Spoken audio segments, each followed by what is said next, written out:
Hello and welcome everybody, welcome to my channel TechYouTube। আশা করি সবাই ভালো আছেন। জাতীয় শিক্ষাক্রম 2021 এর বিস্তরণ বিষয়ক অনলাইন প্রশিক্ষণের ষষ্ঠতম টিউটোরিয়ালে আপনাদের স্বাগত জানাচ্ছি। আজকে আমরা দেখব কিভাবে একজন প্রাথমিক শিক্ষক চূড়ান্ত কুইজে অংশগ্রহণ করবেন। অনেকে হয়তো ভাবছেন যে চূড়ান্ত কুইজে অংশগ্রহণ করা খুব কঠিন, চূড়ান্ত কুইজে অনেক প্রশ্ন থাকে, সেই প্রশ্নগুলোর উত্তর আমার জানা নেই, তো আমি কোথায় পাবো, কিভাবে এই প্রশ্নগুলোর উত্তর করব। তাদের জন্য আজকে একটা টোটালি কমপ্লিট সলিউশন প্যাকেজ নিয়ে আপনাদের সামনে এসে হাজির হয়েছে। আপনি যদি আমার সাথে এই চূড়ান্ত কুইজ পর্বে অংশগ্রহণ করেন, অর্থাৎ আমার এই চূড়ান্ত কুইজে আমি কিভাবে অংশগ্রহণ করছি, কোন কোন প্রশ্নগুলোর কেমন উত্তর দিচ্ছি, কিভাবে উত্তর দিচ্ছি, আপনি যদি এগুলো খাতায় লিখে রাখেন তাহলে আপনার জন্য এই চূড়ান্ত কুইজ প্রতিযোগিতায় অংশগ্রহণ করাটা অতি সহজ এবং অতি সহজে আপনি এখানে উত্তীর্ণ বা পাশ করতে পারবেন। সো আমরা চলুন শুরু করি। তবে দেখুন, এই চূড়ান্ত কুইজের সম্পর্কিত কিছু তথ্যাবলী এখানে জানা দরকার রয়েছে। যেমন এখানে মোট প্রশ্ন থাকবে 10টি, মোট নম্বর 34, সময় 10 মিনিট, পাস নম্বর শতকরা 50%, অর্থাৎ 34-এর মধ্যে 17 পেলেই আপনি পাস। তো এখন আমরা শুরু করি। এই যে কুইজ শুরু করুন অপশনটিতে আমি এখন ক্লিক করলাম।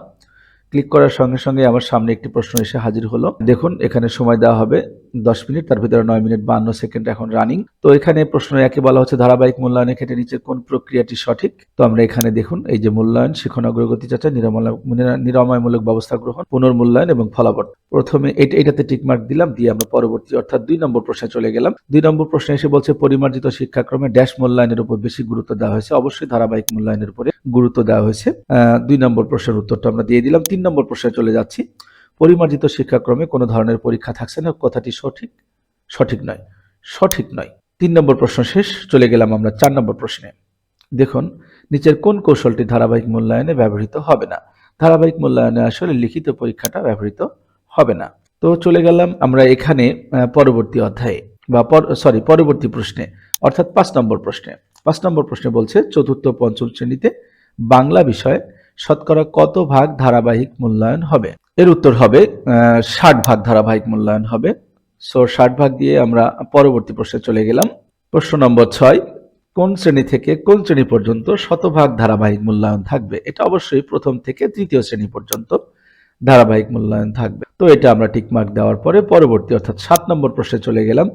নিচের কোন কৌশলটি সামষ্টিক মূল্যায়নে মূলত ব্যবহৃত হয়ে থাকে। সামষ্টিক মূল্যায়ন অবশ্যই লিখিত পরীক্ষাটা বেশি ব্যবহৃত হয়ে থাকে। সো আমরা এই লিখিত পরীক্ষাটাতে অপশনটিতে টিকমার্ক দিলাম, দিয়ে পরবর্তী অর্থাৎ 8 নম্বর প্রশ্নে চলে গেলাম।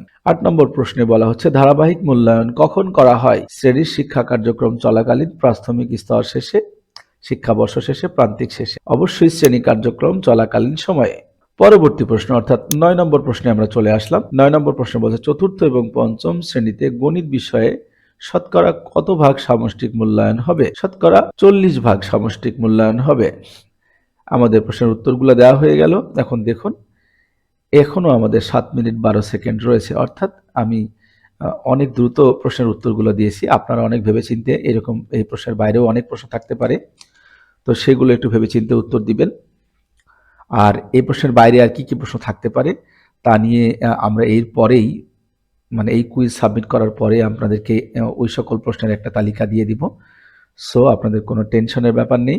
আপনারা সেই প্রশ্নগুলোর উত্তর ভালো করে আয়ত্ত করে তারপরে এই সমূল্যায়ন পরীক্ষাটি বা চূড়ান্ত কুইজ পরীক্ষাটি আপনি দিবেন। তো আমরা কুইজ সাবমিট করুন অপশনটিতে ক্লিক করলাম। দেখি আমাদের এখন ফলাফল কি আসে। আপনি কি সাবমিট করতে চান?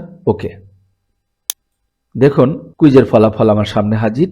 অর্থাৎ মোট প্রশ্ন 10টি, আমি প্রাপ্ত নম্বর পেয়েছি 34, অর্থাৎ 34-এ 34, 100% নাম্বার পেয়ে আমি কৃতকার্য হলাম। তো এইভাবেই আপনারাও আমার সাথে এই পরীক্ষাগুলোয় অংশগ্রহণ করবেন। এখন আমরা দেখব যে এই চূড়ান্ত কুইজ প্রতিযোগিতায় এই 9টি প্রশ্ন বাদে বা 10টি প্রশ্ন বাদে আর কি কি প্রশ্ন আসতে পারে তার একটা স্যাম্পল বা নমুনা। আপনারা এই প্রশ্নগুলোর উত্তর টুকে রাখেন, তাহলে আপনি 100 ভাগ নিশ্চয়তা দিতে পারি যে আপনি এই চূড়ান্ত কুইজে 100 ভাগ সফলতা নিয়ে পাশ করুন। তো চলুন শুরু করি। তো ডিয়ার ভিউয়ার্স, আমরা চলে আসলাম যে এই ফাইনাল কুইজ প্রতিযোগিতায় উক্ত 10টি প্রশ্ন ছাড়াও আর কি কি প্রশ্ন এখানে থাকতে পারে সে সকল প্রশ্নের একটা সম্ভাব্য উত্তর এবং সেই সকল প্রশ্নের একটা তালিকা নিয়ে।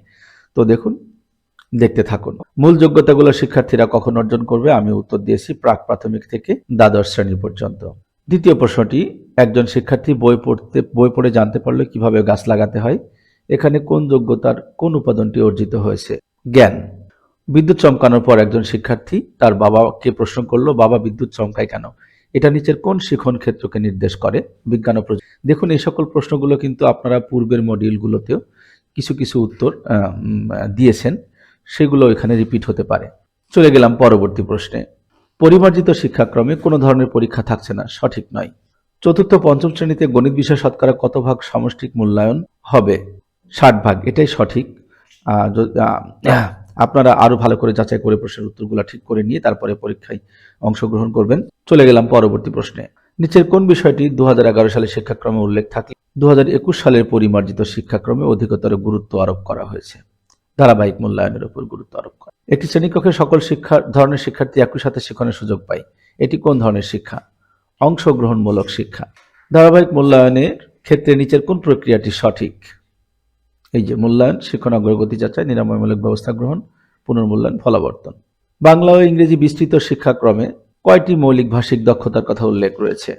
4টি। বর্তমান পরিমার্জিত শিক্ষাক্রমে অন্তর্ভুক্তমূলক হলেও 2011 সালের শিক্ষাক্রম অন্তর্ভুক্তিমূলক ছিল না, উক্তিটি সত্য না মিথ্যা? মিথ্যা। নিচের কোনটি শিক্ষক সহায়িকা ব্যবহারের মূল উদ্দেশ্য? ধারাবাহিকতা মেনে শ্রেণী শিক্ষা কার্যক্রম পরিচালনা করা। পরিমার্জিত শিক্ষাক্রমের রূপকল্প বাস্তবায়নের অভিলক্ষ্য হল একটি দায়িত্বশীল, স্বপ্রণোদিত, দক্ষ ও পেশাদার জনশক্তি তৈরি করা। রূপকল্প হল মহান মুক্তিযুদ্ধের চেতনায় উদ্বুদ্ধ, জাতীয় ইতিহাস, ঐতিহ্য, সংস্কৃতি লালনকারী, সৎ, নৈতিক, মূল্যবোধ সম্পন্ন, বিজ্ঞান মনস্ক, আত্মবিশ্বাসী, দক্ষ, সৃজনশীল, সুখী একটি প্রজন্ম তৈরি করা। এটাই সঠিক। নিচের কোন যোগ্যতাটি ভাষা ও যোগাযোগ শিখন কেন্দ্রিক? একাধিক ভাষায় কথোপকথন করতে পারা। একটি বিষয়ভিত্তিক প্রান্তিক যোগ্যতার জন্য একাধিক শ্রেণীভিত্তিক অর্জন উপযোগী যোগ্যতা থাকে। নিচের কোন যোগ্যতাটি শিল্প ও সংস্কৃতির শিখন কেন্দ্রিক? সামাজিক ও রাষ্ট্রীয় বিভিন্ন কর্মকাণ্ডে অংশগ্রহণ করতে পারা। চতুর্থ ও পঞ্চম শ্রেণীতে গণিত বিষয় শতকরা কত ভাগ সামষ্টিক মূল্যায়ন হবে? নিচের কোন যোগ্যতাটি বিজ্ঞান ও প্রযুক্তি শিখন কেন্দ্রিক? প্রাকৃতিক ঘটনা সম্পর্কে কৌতূহলী হওয়া। পরিমার্জিত শিক্ষাক্রমের রূপকল্প বাস্তবায়নের অভিলক্ষ্য হল একটি দায়িত্বশীল, স্বপ্রণোদিত, দক্ষ, পেশাদার জনশক্তি তৈরি করা। নিচের কোন যোগ্যতাটি সমাজ ও বিশ্ব নাগরিকত্ব শিখন কেন্দ্রিক? মুক্তিযুদ্ধের চেতনায় দেশপ্রেম ও জাতীয়তাবাদে উদ্বুদ্ধ হওয়া। সো ডিয়ার ভিউয়ার্স, এই ছিল চূড়ান্ত কুইজ প্রতিযোগিতায় অংশগ্রহণের লাইভ ভিডিও টিউটোরিয়াল। এবং এই চূড়ান্ত কুইজ প্রতিযোগিতায় এই 10টি প্রশ্ন ছাড়াও আর কি কি প্রশ্ন থাকতে পারে তার একটা লাইভ ডেমো আপনাদের দেখালাম। এই সব প্রশ্নের উত্তর যদি আপনি একবার ভালো করে আত্মস্থ করে এই চূড়ান্ত কুইজ প্রতিযোগিতায় অংশগ্রহণ করেন, তাহলে নিশ্চিত আপনি এই চূড়ান্ত কুইজ প্রতিযোগিতায় উতরে যাবেন। তো এরপরে আসবে এখন কোর্স সমাপনী বা ফিডব্যাক পর্ব। এই পর্বে যেতে আমরা পরবর্তী অধ্যায়ে ক্লিক করব। আশা করি পরবর্তীতে আপনাদের দেখা হবে কিভাবে কোর্স ফিডব্যাক দিতে হয় এবং ফিডব্যাক শেষে কিভাবে এই কোর্সের সার্টিফিকেট উত্তোলন করতে হয়। তো সেই পর্যন্ত ভালো থাকবেন সবাই। আল্লাহ হাফেজ।